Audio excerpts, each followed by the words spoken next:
ליום עיון של מרכז דהן בנושא יהודי טורקיה, זהות ומורשת.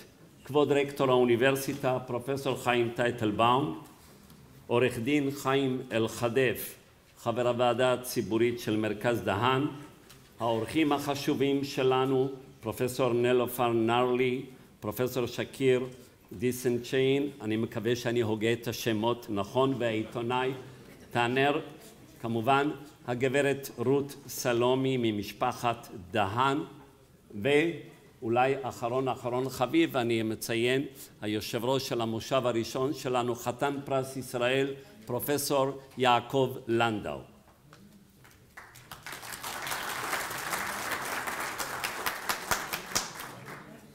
כבר בימי בית שני התיישבו יהודים באסיה הקטנה, ועל כך יש לנו עדויות היסטוריות חשובות. בתקופה הביזנטית הייתה קהילה יהודית, מה שאנחנו קוראים רומניוטים, אשר הגיעו מארץ ישראל. אולם בתקופה העות'מאנית זכו היהודים לעדנה מיוחדת, כאשר האימפריה העות'מאנית מזמינה את המגורשים מספרד ומפורטוגל להתיישב בה ולקחת חלק מוביל ודומיננטי בכל חיי המסחר. ולמעשה הפך אזור זה שבמרכזו היו הערים איסטנבול, איזמיר, סלוניקי וצפת גם שבארץ ישראל למרכזה של יהדות ספרד שעבר מספרד ופורטוגל אל האזור הזה. מרכז לא רק לחיי מסחר וכלכלה מתקדמים, אלא גם לחיי תרבות ויצירה יהודית במגוון תחומים, שהייתה להם השפעה כידוע על התרבות והיצירה הרוחנית של עם ישראל בתקופה הזאת ובכלל. בשנת 1900 הקהילה היהודית הספרדית באזור הזה מונה למעלה מ-300,000 נפש. אכן מספר מכובד שבוודאי נתן את אותותיו על פעילות הקהילה ועל נוכחותה. כיום הקהילה היהודית מונה רק 26,000 נפש, כשהם מתרכזים לרוב בשתי ערים מרכזיות, איסטנבול ואיזמיר. מטרתו של יום עיון זה הוא לימוד והכרה של הקהילה היהודית בטורקיה בדורות האחרונים, אבל תוך שימת דגש להווה, למה שקורה כרגע בימים אלה, ולכן בין ההרצאות המרכזיות אנחנו נשמע גם את האורחת שלנו שתדבר על האתגרים שעומדים בפני הקהילה, על בעיית האנטישמיות ובכלל יהודי טורקיה כפי שהם מצטיירים בתקשורת הטורקית ועוד ועוד. אני מבקש לומר ברשותכם מילה אחת. Permission, one word about the Dahan Center. Some of you have already participated in previous events, and we had an international conference, a two-day conference about the Jewish community in the Ottoman. I do hope that a book that would group together all the studies and all the scientific papers will be published very soon. The Dahan Center has decided to explore, to expose, and to foster the heritage of the Sephardic Jewry. Since the establishment of the Dahan Center over 13 years ago, we've already managed to hold some 120 study days, 30 to 31 international conferences. Some of them are overseas, in France, in the Sorbonne, and others were in Bologna, Italy, in Sao Paulo, Brazil, in Navarra, Spain, and Maryland, the U.S. So thank God the Dahan Center has created a very distinguished name in the research world that deals with Jewish communities in the diaspora, and very soon we will have completed the publishing of 20 books, out of which are compilations of scientific papers on Jewish communities in the diaspora. So it's not only study days that we give to the public at large, but we're laboring on organizing international conferences, the nurturing of science and the preservation of this heritage, while cooperating with the Ministry of Education in order to also draw a large group of teachers for in-service training in order to acquaint them with this heritage. The Dahan family is here present at the university in every field. This is a field, a family of philanthropists. Wherever you go around in the university, you can see the mark they left with their very fingers, whether it's in the Dahan Center or in the Center for Nanotechnology or the medical school in Safed, or scholarships for doctoral students, the large, beautiful park. Wherever you go, wherever you walk around the campus, you can see the contribution and the generosity of this family. Regretfully, only about a year ago, we lost the donor and the founder, Aharon Dahan, of blessed memory. And less than a month ago, I believe, 3 weeks ago only, his son, Eli, of blessed memory, has passed away, and he was relatively a young man. He was only 56 years of age, and he died very, very unexpectedly. I would like, with your permission, to say a few words about Eli. Eli of blessed memory was the source of pride of Aharon and Rachel because of his very special talent and the way he found himself in very high-ranking academic circles of the higher education institutions in the U.S. The academic track that he walked attests to his talents and contribution to the field of research into teaching. He started his path as a graduate in MIT as an engineer.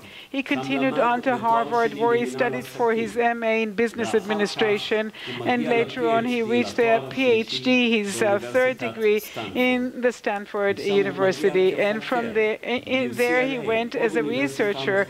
He went on to UCLA, California, and found his place as a researcher in the medical school. But his key contribution was expressed in the development of research methodologies on internet marketing.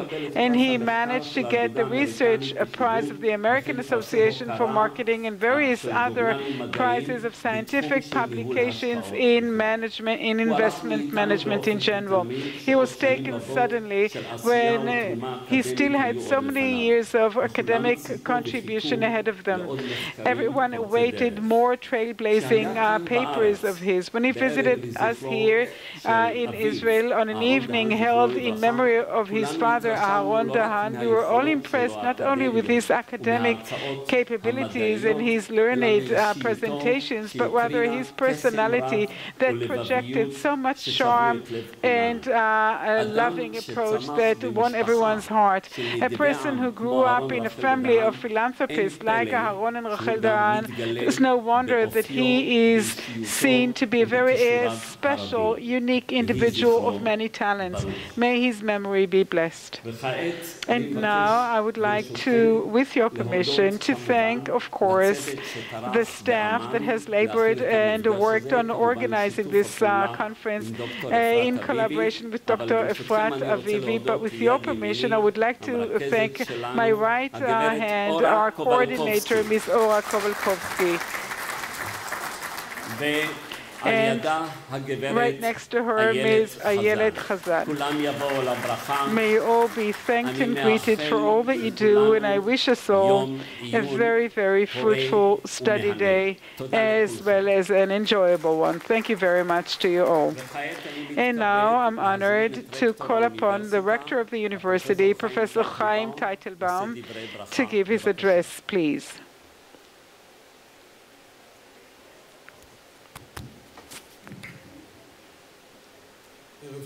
Good evening.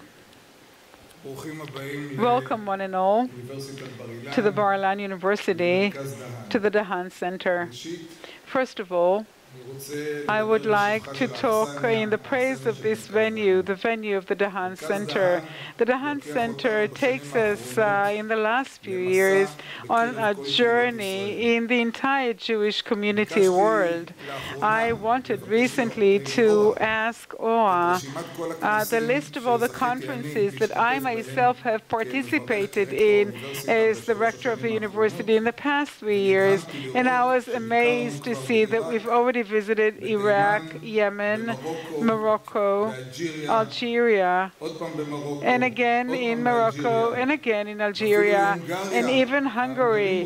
The Hungarians want to also be Sephardic, and we're in Turkey today, and in the near future we're going to be in Kuchin and also Georgia. So that's the little that I had the privilege of attending, and I can tell you that every time and time again, the hall is full, as we can see this evening, and that is but a proof to the activity conducted by the Dahan Center. In honor of this, and because of that, we are considering in transferring the very modest offices of the Dahan Center to a central prominent place in the campus near the Bar-Ilan emblem in the tower building. I'm very happy. Please join me in the applause. Shimon does not really want much of that, but he'll get used to that. Turkey. In Turkey, as we heard, there are over 25,000 Jews living today, and one of the things that we are debating in the management of the university about, in the framework of Rabbi Professor Hershkovitz, our new president, is turning the Bar-Ilan University into the University of the Jewish people. And we are visiting the large communities, and we're checking the option of bringing to Israel students from these communities that would be able to also get to know us and perhaps even make Aliyah to Israel and definitely study in Israel. And one of the communities that we started discussing is that of Turkey. And we would really like to know whether that would at all be feasible, if the Jews there would be interested in maintaining connection with the State of Israel. And I believe this study day would help us gain a few insights on that. Just to conclude, I would like to truly thank Shimon. He definitely deserves our applause, and to Ora as well. To thank Dr. Efrat Aviv, the chairperson of the conference, who actually, I would call her the Bar-Ilan ambassador to Turkey. She has been leading this field in Bar-Ilan University. Obviously, the chairperson of the scientific board of the Dahan Center, Professor Yaron Harel. I saw him here. Where are you, Yaron? Thank you to you all for coming, and I wish us all a very, very successful and fruitful evening. Thank you very much.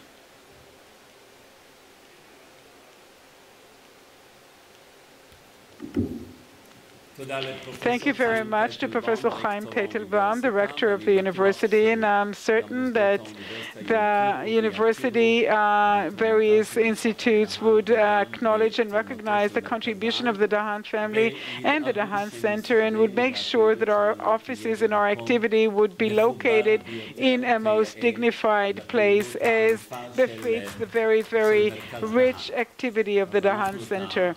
So we will leave the political debates for other opportunities now. I'm honored to call upon a member of the Public Committee of the Dahan Center that has been accompanying it and the Dahan Center since its inception to give his greetings. Advocate Haim Elhadef, please.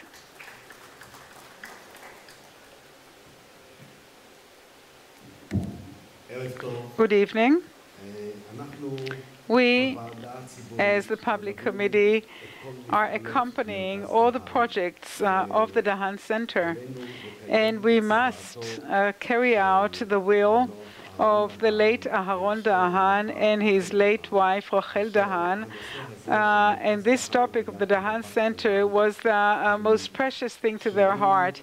They are connected to many projects, many large projects in the Bar-Ilan University. However, that their heart was always with the center that bears their name, because that has been with them from the very start and is in line with their mindset. And it is because today we're holding this conference about Turkey. I saw a connection to the late Yaron Dahan, who is of the first settlers in Tiberias.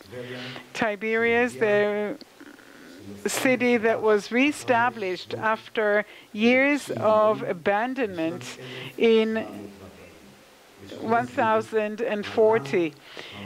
It was that year that Rabbi Haim immigrated from a yeshiva in Izmir in Turkey, and with him he brought 10 scholars. And they were the ones who founded Tiberias, or reestablished Tiberias, and it was Tiberias of 1740 was the location, the place of residence of the Dahan family, and this is where they actually developed their connection to Turkey, even though the family itself is was not born in Turkey. I'm sure that had he been alive, he would have had a lot to tell about the connection between Izmir and Tiberias, and his wish to establish this institution that is intended to preserve Jewish identity wherever it is. It is incumbent upon us to preserve and identify the various diasporas and exiles. It is our role, because future generations are already distancing themselves from those exiles, and what the Dahan Center will do is that it will be the Google of the Jewish world, and whenever one member of ours in a year's time or 500 years' time would want to gain some idea about the origins and the sources of the Jewish world, his or hers, they would turn to the scriptures and the presentations and the findings that the Dahan Center is laboring on collecting and compiling. So even this particular conference would serve as a part, a piece in the puzzle of all the sources that would be given concerning the Jewish diaspora in the future as well. I wish you a very fruitful and beneficial conference. Thank you very much. Thank you, Advocate Haim Elhadef, who is also, of course, the representative of the family, and he very loyally has been representing the family throughout, has been supporting us, advising us, consulting us, and he's always there with us all along. I was asked, what is the difference between the activity and what happens in the Knesset? My activity in the Dahan Center and the Knesset. We don't like to mix politics with the academe, but still I would like to say from this podium that despite all the debates and the disagreements and the political clashes, I still pin my hopes on that wonderful connection, that wonderful bond between the Turkish people and as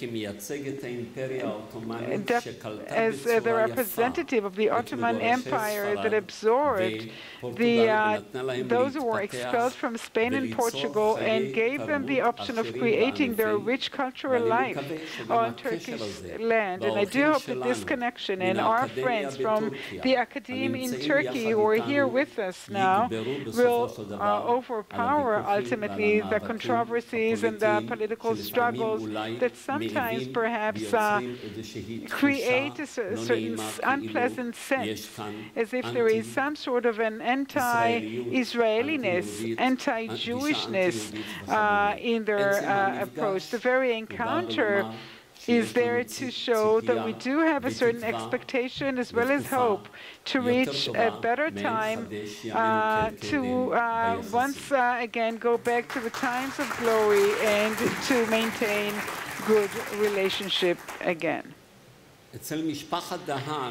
among the Dahan family, or this wonderful, generous family, in our connection with them was formed as a very interesting meeting. Aharon Dahan's family came from Morocco. Rachel Dahan, of blessed memory, came from the El-Ghazi family from Turkey. This meeting gave us not only cultural wealth as well as spiritual wealth.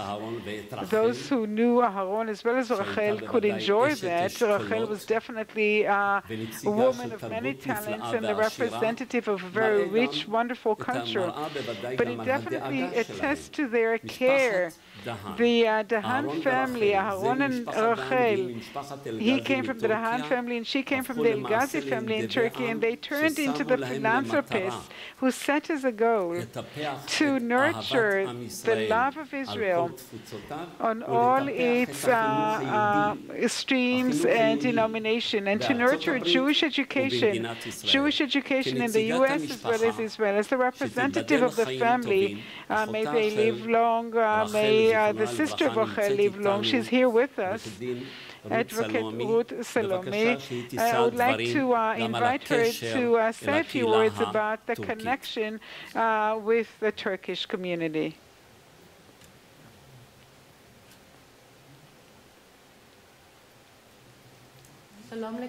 Hello, everyone. As you heard, my name is Ruth Salome, and I'm Rachel Dahan's sister. Shimon forgot to mention the fact that I am her youngest sister. We have a major gap of years between us, and I was on the knees of my brother-in-law Aharon when I was 5 years old. He was just like my brother when he married my sister, and my children were sitting on his knees as well as my grandchildren. So the bond is a very, very powerful one. I am extremely, extremely moved, and I'm moved because we hear about the time tunnel concept in so many ways, in ways of films and scientific ways. But I experienced this, and I have experienced it even more powerfully in the last few days, because I know so much about my family on the side of my father from Turkey. But I wanted to refresh my memory, and I went to different things that I pulled out of the internet, and I had to come here, and I wanted somebody to come with me. So they told me, go with Advocate Elhadef, about whom I heard from my brother-in-law for many, many years. And lo and behold, Advocate Elhadef told me that his family came from Izmir. That was in 1740. They came to Tiberias. Well, my family came from Izmir in 1737. 3 years difference. 3 years before his family, both of us decided that they knew one another, because how many Jews were there in Izmir at that time? So my family, its sources are in Spain.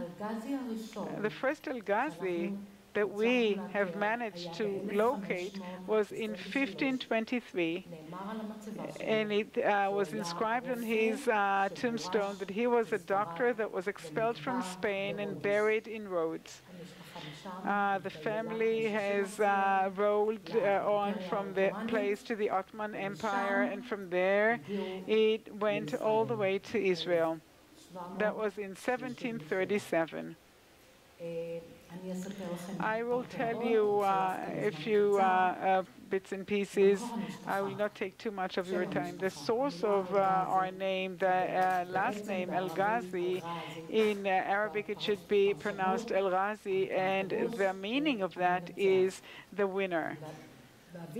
And my father told me that there was this argument in Spain between the three religions, the faiths, the Jews, the Muslims, and the Christians, and the ones who were in power. I do not know the name of that person. He was a Muslim, and he wanted to know which of the three religions is the right one. And there was this religious controversy, and the Jew won, and he received the title El-Ghazi, the winner.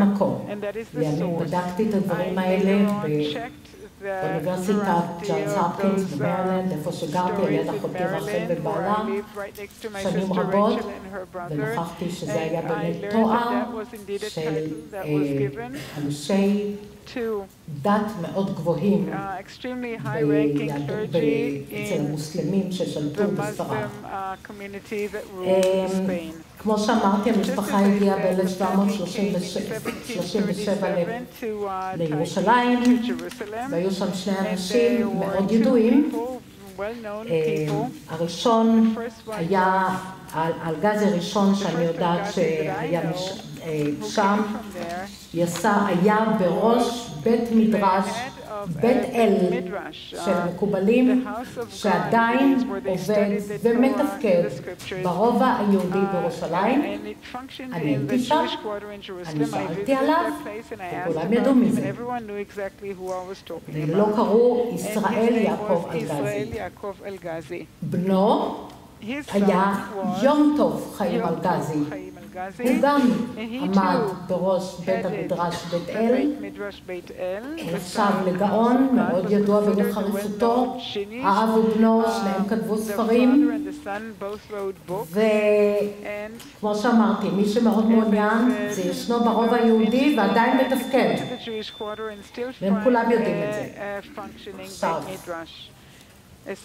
עוד נקודת ציון, הרב יצחק אלגזי, חזן יצחק אלגזי, גם כן, נולד באזמיר, עבר לפריז, עבר למונטווידאו, נפטר ב-1950, הוא נחשב, קראו לו הכנרית, בגלל הקול הארץ שלו, ואני גדלתי על התקליטים של שירי החזנות שלו.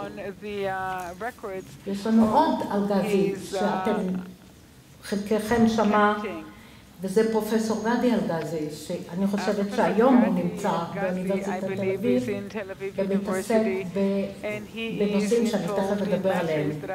ויש גם דוקטור יוסף אלגזי, שגם הוא מתעסק בנושאים חברתיים וזכויות אדם. וישנה אני. ואני גם קיבלתי אותם גנים, זכויות חברתיות, זכויות אדם, מהיום שאני זוכרת את עצמי, שלמדתי על משה רבנו, במטה הזהב שלו. And his golden bond, that's what I wanted to do, to help others, to help the poor. I didn't know that it was not thanks to me, that it was thanks to the gene that I received from my ancestors and in the organization that I founded. שאבות אבותיי ב-1740 עסקו, הם היו שדרים, זה נקרא שליח דרבנן, ללכת בתפוצות הגולה ולסייע לקהילות ישראל, בסיוע כלכלי ובסיוע פוליטי. ואני התמניתי היום, נבחרתי לעשות אותו דבר, להיות קשר בין הארגונים, הארגון הזה שאני נמצאת בו, לבין הארגונים, הסניפים השונים בכל רחבי העולם. ורק עכשיו גיליתי שזה הגן הזה שמלווה אותי, מלווה את המשפחה לאורך מאות שנים. וזה הסיפור שלי.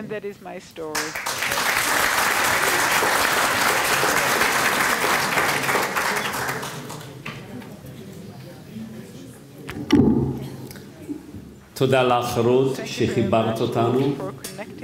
למען האמת, אני מודה, תמיד משפחת דהן, אהרון דהן תמיד עמדה במרכז, והנה עכשיו את גם מחזירה אותנו ונותנת לנו, משלימה לנו גם את החלק של אלגזי.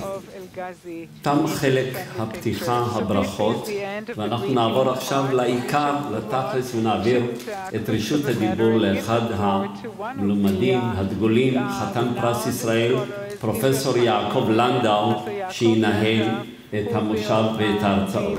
בבקשה, פרופסור לנדאו.